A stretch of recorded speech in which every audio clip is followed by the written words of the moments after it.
Starting from the moment you were conceived, while the instructions stored in your genetic code were building the complex organism of your body, your parents chose a name they thought would best fit you, the name that would best match the idea they had for the newborn.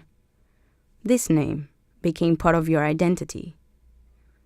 Where you were born and the family and class into which you were born would determine, to a large extent, your worldview and the route you would walk in the future. Later on, you were sent to school and you learned how to read, count, think. You were taught how to behave in society, and soon you knew what was considered acceptable and what was not. You knew what was expected of you, no matter what you thought about it. You did exactly as you were told because you didn't want to be the worst in class, and you wouldn't go against the rules because bad things happen to those who don't follow them. So you found a way to do what was required to please those who were in charge of your education, your teachers and parents, while keeping your thoughts to yourself. Slowly you start developing your personality based on those principles, those truths, and in the course of time, you became an adult, living your life under the spell of fear and arbitrary rules. Fear to do or say something regarded as inappropriate, fear of the rejection and negative criticism of those around you. And now this state makes you question and doubt almost everything you do. You want to please people you don't like, and acting like this makes you feel completely lost, with no sense of self-respect or ethics. Nothing you do will ever be good enough. Because you are simply not good. The clothes you wear, your lifestyle, everything has to be approved and match the standard. But this isn't who you truly are.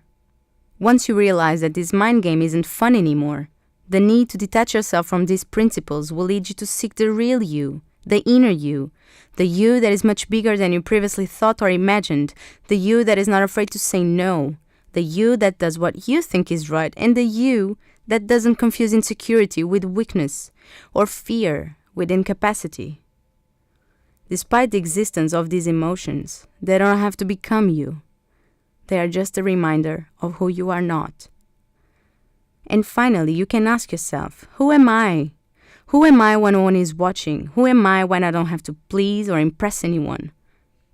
And this, my friends, is a journey that never ends, but becomes easier when every decision you make is truly yours and not influenced by others, when you comprehend that it doesn't take much to achieve happiness, when you can take a positive view of any situation, even if sometimes it's hard, and very, very hard other times. Try. Know that your job doesn't define you, your possessions won't make your soul richer, and being loved by everyone isn't a synonym of self-love.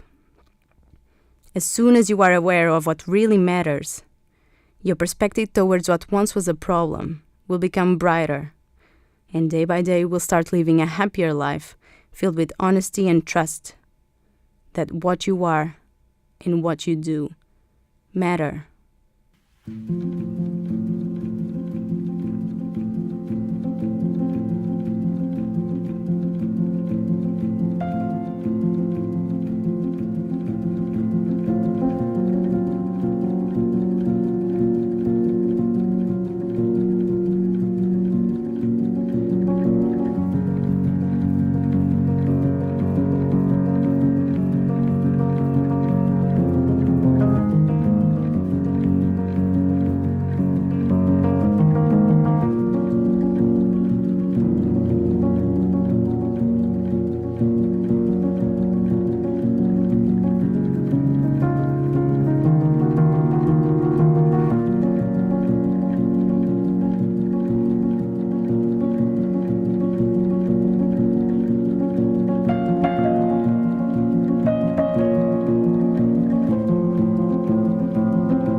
the funny thing is that everyone is too caught up in their own problems to care about you or any of this bullshit.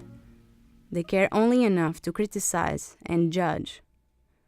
And the desire to cut down becomes greater than the will to help. You are a thinking, living being.